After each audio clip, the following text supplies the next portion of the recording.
Me to perilous heights. Hello and welcome to the latest episode of Harmonious World.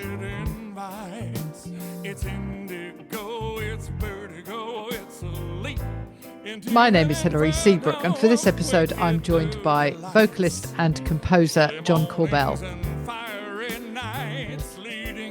John has a new album out called Falling Feels Like Flying, and what you're listening to now is the title track.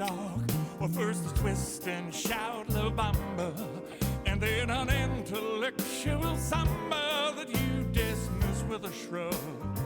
Right up until you pull out the rug. And I'm falling, but falling feels like flying deep inside a cloud. I hope you enjoy listening to the tracks that we have on today's episode and to my conversation with John.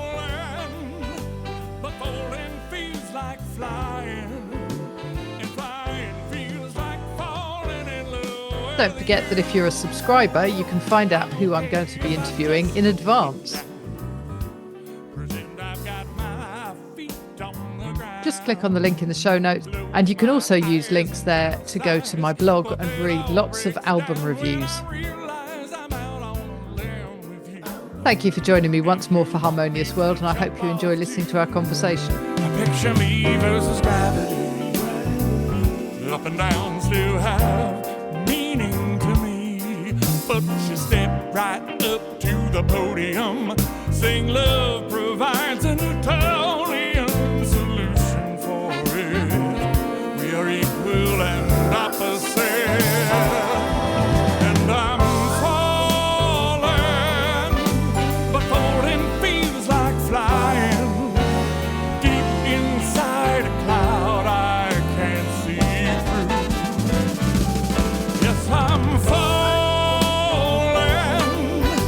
but falling feels like flying, and flying feels like falling in love. Hillary, hello, how are you? I'm good, thanks, John. How are you? Doing fine. Well, let's talk about Falling Feels Like Flying. Okay. Tell me when you wrote these tracks, because they're all 10 of them written by you, aren't they? That's right. And well, it really was a grouping of songs that some of them go back many years in terms of the writing, and others were more recent. And so it was really a question of my producer, Mark Falchuk, and I going through, a bunch of songs that I had and kind of selecting ones that we thought would go well as a grouping, and certainly ones that sort of spoke to Mark in terms of what he was going to do in terms of the producing and the arranging. So it was really a collaboration in terms of that, and unconsciously it started to develop some lyrical themes. There's a number of songs that talk about flying and things like that, and that was really unintentional, but it sort of turned out that way. So that was a happy accident as well. Yeah, right. And Mark also plays keyboards, doesn't he, on the album? That's right. He does all the keyboard work and did the arranging for the other instruments and charts and all that. So he was really the key to the whole project in terms of his input and his insights. Yeah, but that allows the songs to speak for themselves and allows your voice to do what it does best, I guess. Yeah, what I did learn along the way over having, worked on many studio projects, both my own and, singing with bands and things like that, is that you, as the artist, you're often too close to it, and you need to have somebody that's sort of apart from it a bit, and you need to rely on the input of other musicians. And for me, especially working in more of a jazz vein, that really is what you need to depend on in terms of bringing the songs alive. And so we had great musicians. Everybody had their own input on it, and Mark sort of shepherded the whole thing. Yeah. One of the tracks that I'm really interested in, which I really enjoyed, but also I'm interested in the title and the lyrics and things, is First Christmas Loving You. Okay. So what I'd like to do is I'd like to play a clip of that, and then we can right. talk about it. Perfect. Your Christmas Eve guests have all gone, so I'll pop some Dom Perignon and hold you close in the candlelight of this very sweet and special night. The gift I'm giving you is really for me, because of that smile that I'm hoping to see when you unwrap what I've slipped under your tree for this first Christmas loving you.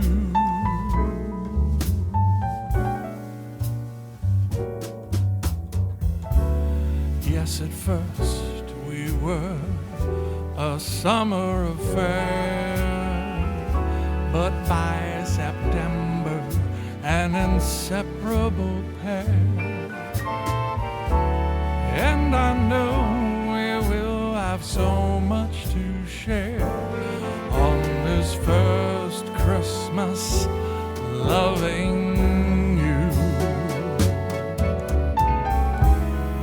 Now who's gonna eat all of these cookies you've been baking? Is the gingerbread house for you and me? Your chocolate chip treats are almost as sweet as these new memories.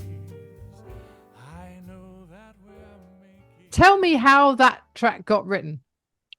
Well, in terms of the inspiration for the actual sort of storyline, there's good friends of mine that are had just become a couple. They just had gotten together, and I was over with them for a dinner party, and it was just kind of fun to especially watch the young lady be so excited about decorating the house for Christmas and getting all of this spirit going for the season, and having all these guests there and everything.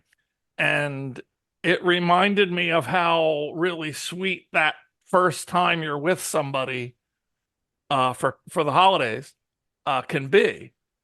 And I had, really always wanted to have among the things that I've written, one of those, classic romantic Christmas ballads, something that like Nat King Cole might have recorded, or Sinatra or somebody like that. And it just kind of, I was inspired by seeing them, and I thought, okay, this is it. Write about that first Christmas that you're with somebody, and it wrote itself. Oh, that's lovely. Because that can be a really special time, can't it? Like you say, first. Yeah. And I think it's something too that, if you think of all of the great Christmas songs, there isn't one that I can think of that's really with that particular focus on it. No. And I thought it was, something that might fit into the repertoire of those kinds of songs and hold up against these great songs that people hear every year. And the other thing, and it's certainly a commercial consideration, was that for anybody that's involved in a jazz vein, for the general public, for most folks, that's maybe the only time of the year that they'll listen to jazz or old school standards like Nat King Cole or somebody like that. And so it's important, it's an important opportunity for me to group a song in with those other songs that folks are playing. So we did very well with the playlisting and all of that. It got over 200,000 streams this season, so it's been very well received. And like I said, it's Christmas is the gift that keeps on giving for jazz musicians. Yeah. Because it's the time of year that folks will listen to that genre maybe when they don't listen to it any other time of year. So it's great that it was that well received. Yeah, that's brilliant. So can you tell me a little bit about your background as a singer and as a musician? Okay. I grew up in a big boisterous family in Philadelphia, and we were yeah, fairly a musical bunch. My older brother, excuse me, is classically trained. He's even to this day still a conductor for opera and orchestra and uh, things like that in the Philadelphia area, very active. And I sort of was around his musical endeavors as one of the younger brothers. And so I was exposed to it, and I started music lessons young and discovered guitar and folk and rock and all those kinds of things as I got into my teens. And I think with the advent of all of the singer-songwriters that came along, the James Taylors and the Jackson Browns and Crosby, Stills and Nash and Paul Simon, and gosh, the list goes on and on, that we were all listening to then, it became pretty clear that if I was going to ever be, taken seriously for doing this, I'd better start developing some songwriting skills. And so over time, I really worked hard at that and started to get some encouragement. People would hear my stuff and tell me that I was basically on the right track.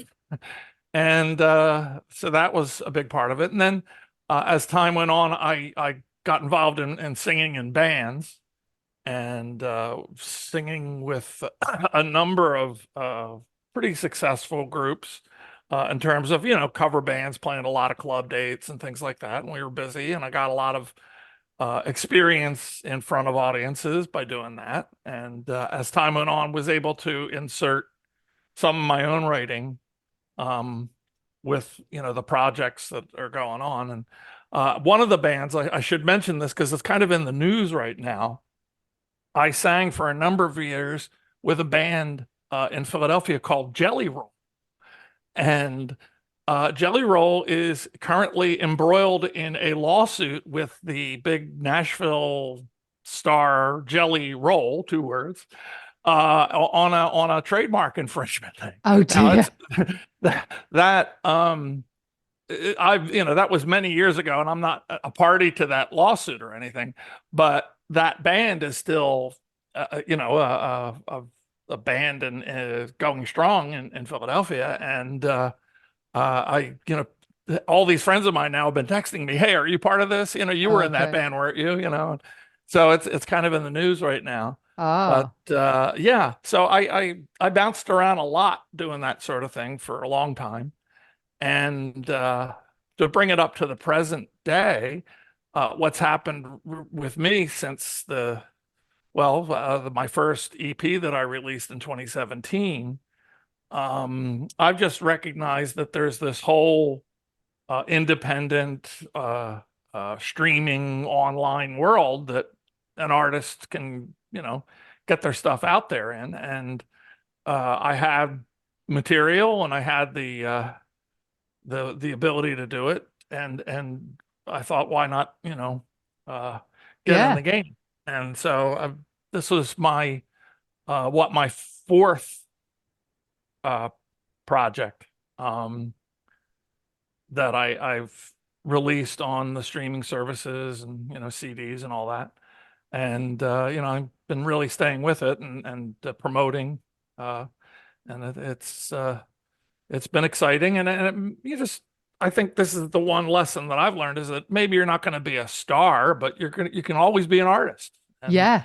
And And keep there's an control. audience out there.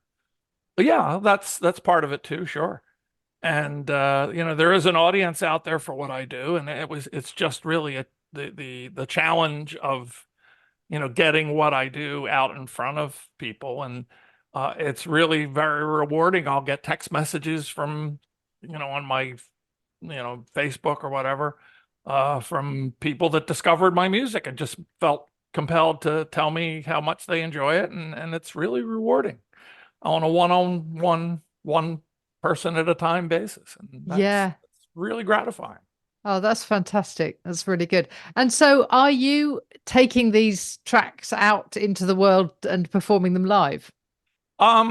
That's been a bit of a challenge, in that, of course, having heard the recordings, putting a band together to get that sound, recreated live is challenging. You have to find, players, and it's an expense. Of course. I always like the quote from Duke Ellington when the reporter asked him, how do you always have such great musicians in your band? And Ellington looked at the guy and he just said, I pay them. Yeah, exactly. And Absolutely. it's very true to this day. I do perform solo, kind of acoustic solo, around the Orlando area here where I live. And a bit when I get a chance to travel, I'm able to book a date here and there. But I don't do it much, and I certainly am not doing it enough, and would love to be doing more.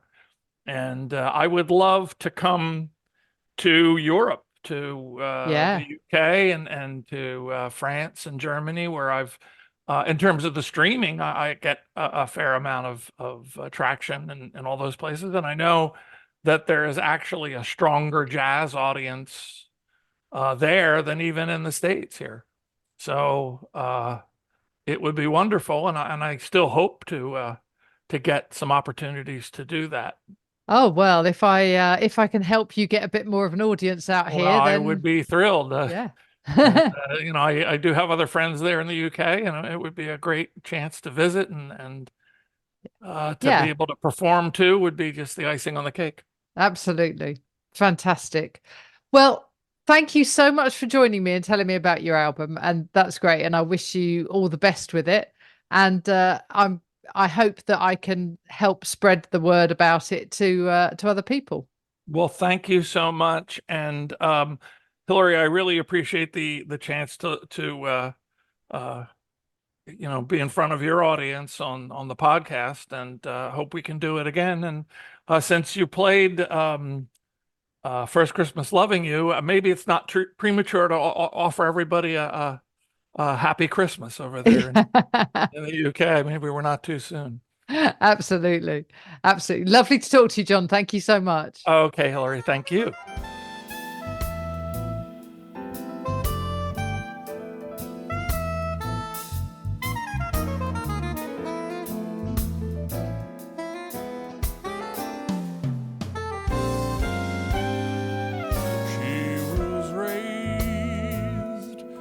Beside the cane fields, and her shadows on the tesh,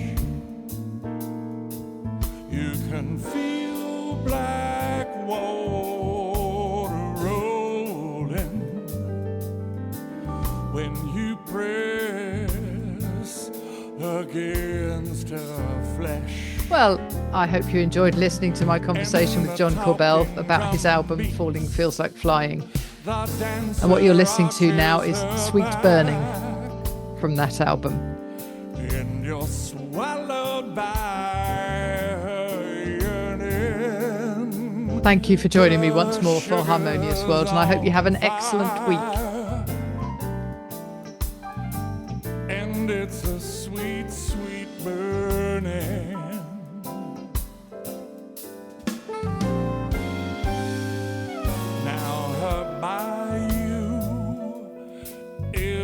a boundary that you never knew was there. There's a trace of something ancient that she's wearing in her hair, and the talking drum beats, you feel your body react, and where you're gone there's no discerning. Her sugar's on fire, and it's a sweet,